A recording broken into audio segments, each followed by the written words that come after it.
सुप्रभात. रामप्रहरी. आत्म्याचा विषय होणं हे विषय समान आहे आणि विषय समान विषयाच्या आशा, विषयांच्या आशा ह्या विषय सम असतात आणि त्यामुळे आत्म्याचा विसर होतो. आणि आत्म्याचा विसर म्हणजे जिवंत असून मृत्यूच, अशा अर्थी विषय सम विषय आशा म्हणजे विषयाच्या आशा विषयासारख्या आहेत असं सांगणार विवेक चुडामणी मध्ये एक तत्व आद्य श्रीमद शंकराचार्यांनी मांडलेलं आहे. आणि हंसध्वनी नावाने त्याचा अनुवाद नारायण पाटणकर रत्नारी यांनी प्रसिद्ध केलेला आहे. पृष्ठ क्रमांक 256 ते 260 वैराग्य निरूपण या प्रकरणामध्ये त्याचा उल्लेख आहे.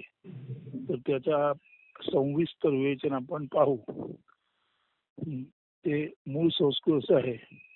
आशां छिंदी विशोपमेषु विषयेष्वेषैव मृत्यो श्रुतिस्तक्त्वा जाति कुलाश्रमेष्वभिमतिं मुञ्चाति दूरात् क्रियाः देहादावसति त्यजात्मधिषणां प्रज्ञां कुरुष्वात्मनि त्वं द्रष्टास्य मलोऽसि निर्द्वयपरं ब्रह्मासि यद्वस्तुतः.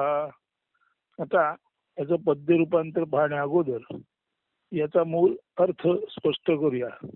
शंकराचार्य म्हणतात, हे शिष्या, विषय आशा म्हणजे विषयांच्या आशा त्या मृत्यूसारख्या जहाल असून त्या मृत्यूला आमंत्रणच देतात. प्रत्येक माणसाचे आद्य कर्तव्य स्वरूपाचे ज्ञान करून घेणे हे असून त्या ज्ञानाच्या आड विषयरूपी आशा म्हणजे विषयांच्या इच्छा येतात. त्यांच्यामुळे स्वरूप ज्ञान प्राप्ती साधत नाही. साधकाच्या दृष्टीने असे होणे म्हणजे जणू काही मृत्यूच, आत्मविस्मृती म्हणजे मरणच. म्हणून विषय आशा टाकून, विषयांच्या आशा, विषयाबद्दल अपेक्षा टाकून तू मुक्त हो.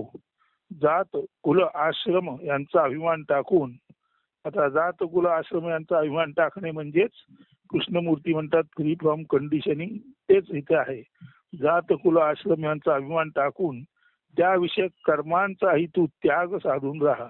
ही कर्मे मी देह समजून गेलेली मी तूपणातील भेदाभेद आधारित विषमद्वैती असतात. म्हणून तू असा देहात्मभाव म्हणजे देहालाच आपण स्वतः समजण्याचा प्रमाद किंवा गुन्हा करू नको. आपली बुद्धी विश्वंभर चैतन्यात स्थिर राहून आत्मचैतन्याशी तदाकारता साधून, म्हणजे आत्मचैतन्य आणि आपण हे एकच आहोत.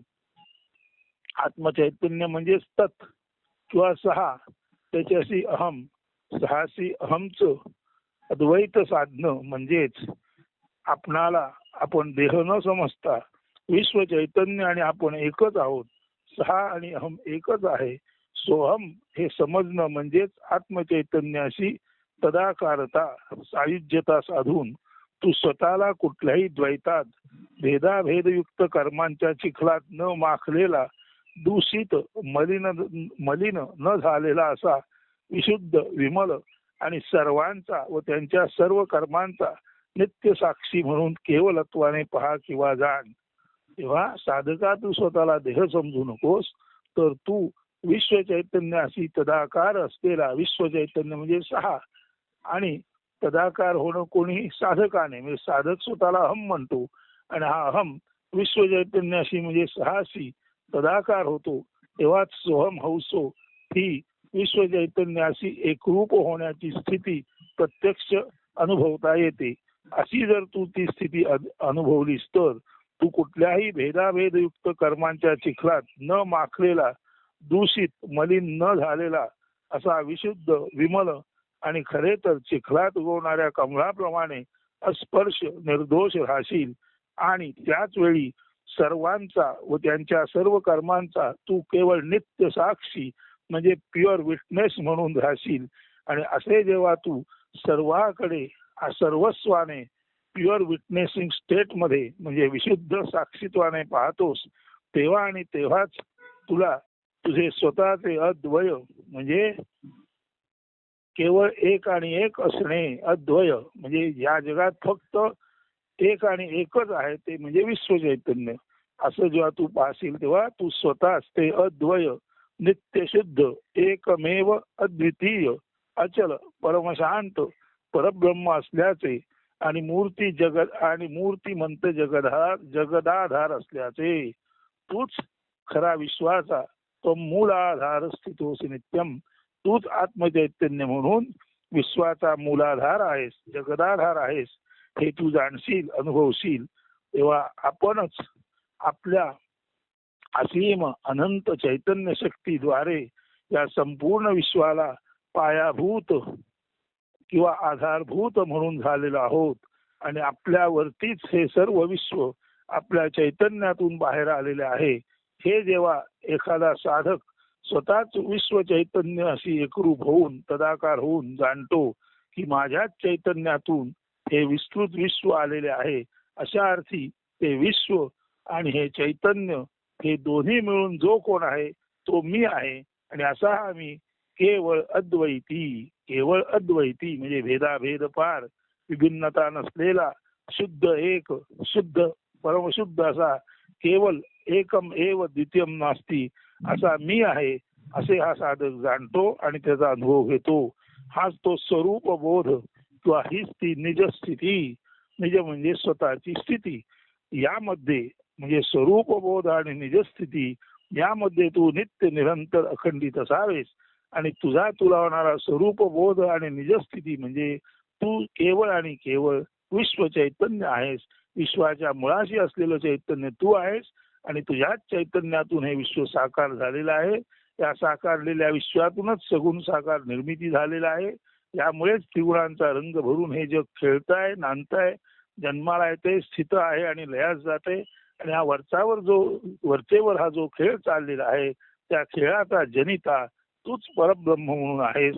हे जेव्हा तू जाणशील तेव्हा तुला स्वरूपबोध, निजस्थिती निश्चित झाली असं समज. यावरून असे स्पष्ट होते की श्रीमद आद्य शंकराचार्य यांना कोणत्याही तऱ्हेचा जात पात वर्ण धर्मभेद यासाठी मान्य नव्हता. कारण ते अज्ञान आत्मविस्मृती असते. म्हणजे जात पात वर्ण धर्मभेद मानणं म्हणजे अज्ञान असतं.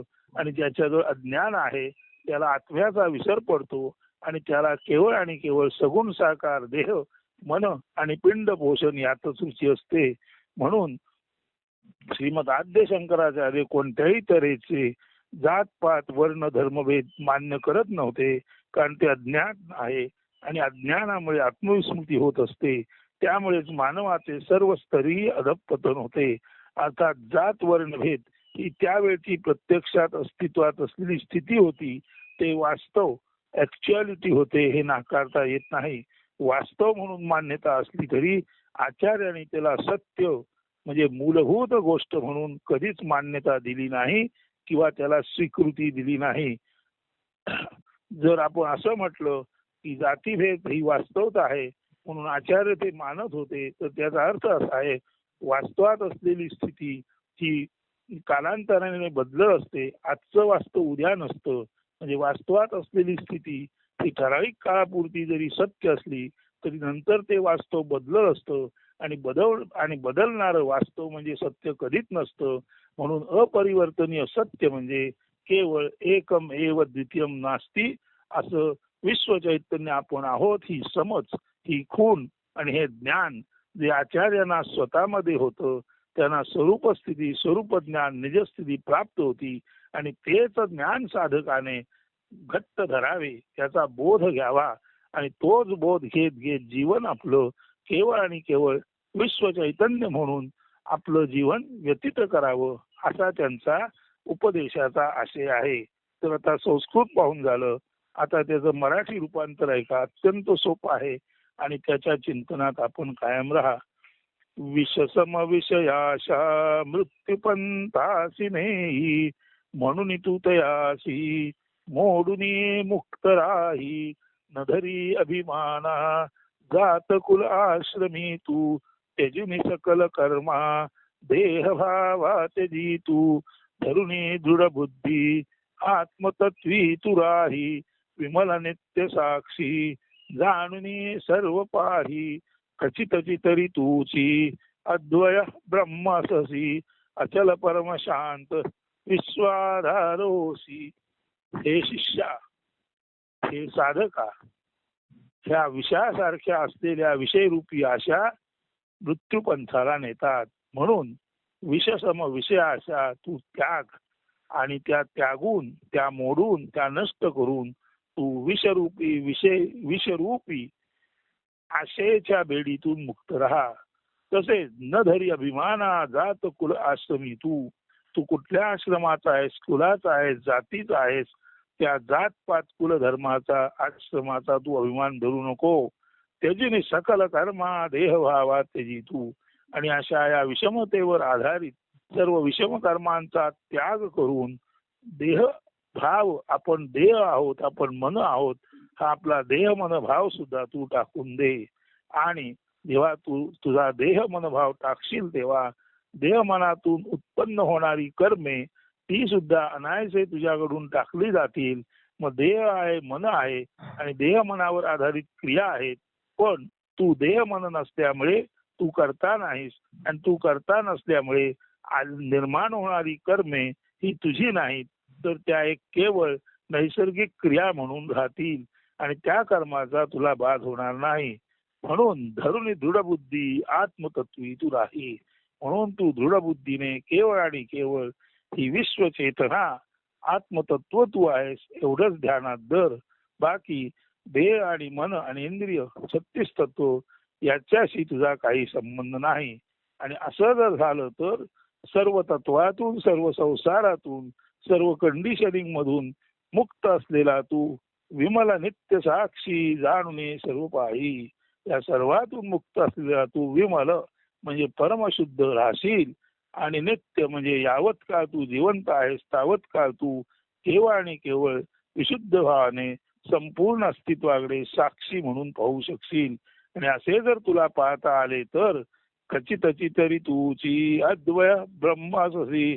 तर संपूर्ण अस्तित्वाकडे पूर्ण साक्षीत्वात पूर्ण शुद्धतेने कुठल्याही तऱ्हेचं कंडिशनिंग मध्ये नसताना फ्री फ्रॉम कंडिशनिंग जर तू पाहू शकलास तर खचितरी तूची अद्वय ब्रह्म अससी. तर एक आणि एकमेव असलेलं अद्वय ब्रह्म ते तूच आहेस याचा तुला विश्वास येईल. आणि ते ब्रह्म तूच असल्यामुळे तूच या संपूर्ण विश्वाचा आधार आहेस. अचल परमशांत विश्वाधार होसी. आणि अचल परमशांत विश्वाधार तू आहेस हे तू जाणल्याखेरीज राहणार नाहीस. आणि हे जाणणं आणि या ज्ञानामध्येच जीवन व्यतीत करणं यालाच म्हणायचं आत्म्याने आत्म्याशी आत्मवत राहून संपूर्ण जीवन आत्मानंदात व्यतीत करणे. तर आता परत एकदा शुद्ध मराठीमध्ये नीट ऐका आणि नंतर हे आपलं निरूपण संपेल. विषसम विषयाशा मृत्यूपंथासी नेही. म्हणून तू ते आसी मोडूनी मुक्त राही. न धरी अभिमाना जात कुल आश्रमी तू. त्यजिनी सकल कर्मा देह भावा त्यजी तू. धरुनी दृढ बुद्धी आत्मतत्वी तू राही. विमल नित्य साक्षी जाणूनी सर्व पाही.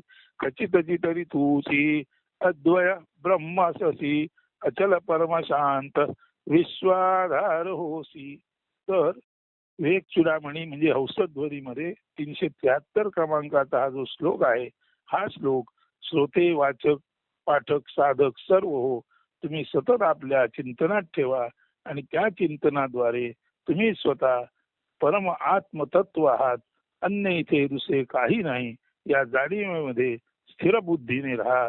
म्हणजे तुमच्या लक्षात येईल की या संपूर्ण विश्वाचा परमशांत अविचल आधार म्हणजे केवळ आणि केवळ तुम्ही आम्ही मिळून हे विश्व चैतन्यच आहे. इथे मी तू पण असं काही नाहीच.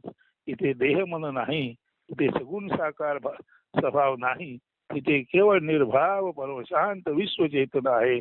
आणि त्या चेतनेचा खेळ, चैतन्याचा खेळ म्हणजे हा जगद्रूपी भास आहे. परंतु त्या भासापासून आपण अलिप्त राहू तेव्हाच शकतो जेव्हा आपण स्वतःला केवळ आणि केवळ दॅट विश्वचेतना म्हणून आपण त्या विश्वचेतनेमध्ये आपलं पेटी लिटिल म्हणजे अत्यंत क्षुद्र मी पण नाहीच करू शकतो. तेव्हाच आपण संपूर्ण विश्वचेतना अशा अर्थी परब्रह्म असतो. आणि तेव्हाच आपण या सगुण साकार विश्वाचे मूलाधार ब्रह्म म्हणून असतो. तर हे नीट ध्यानात ठेवा आणि या चिंतनात राहा. आपल्या सर्वांना शुभ चिंतितो. शुभ दिन. धन्यवाद. अस्तु.